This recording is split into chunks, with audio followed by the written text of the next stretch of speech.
Welcome to this video on the principles of error, harm, and repair, as discussed in the Book of Shared Light. We begin with the unavoidable truth that human failure is inevitable.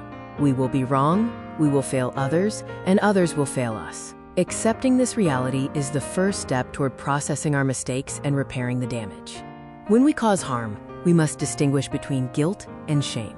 Guilt says, "I did harm," which is a helpful realization. Shame, however, says, "I am nothing but harm," which is destructive and keeps us from true accountability. We are instructed to reject the lie of shame. While guilt can motivate us to make amends, shame only drives us to hide. By choosing to let go of shame, we can actually begin to repair the damage we have caused. True repair requires more than words. A sincere apology involves naming the act, recognizing the injury, accepting responsibility, and taking concrete actions, such as changing our conduct, to make things right where possible. It is also vital to understand the difference between intent and impact. Even with good motives, we must acknowledge the actual harm caused to others, as good intentions do not erase the reality of that impact. When our comfort depends on hidden harm, we have a clear responsibility. We must resist the urge to defend our innocence, address the harm we have benefited from, and actively participate in the repair process.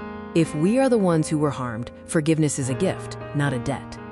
It is meant to free the wounded from the weight of hatred. It does not morally require us to restore trust or access to the person who hurt us. Reconciliation is hard, deliberate work.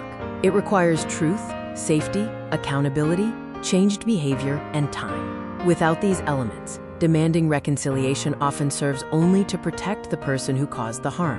Finally, we must remember that people can grow. True mercy is justice that acknowledges human fallibility, holding people accountable while still allowing space for their transformation and growth. As we navigate these realities, let us commit to acknowledging our fallibility, practicing sincere accountability, and holding space for mercy. Remember to carry the light.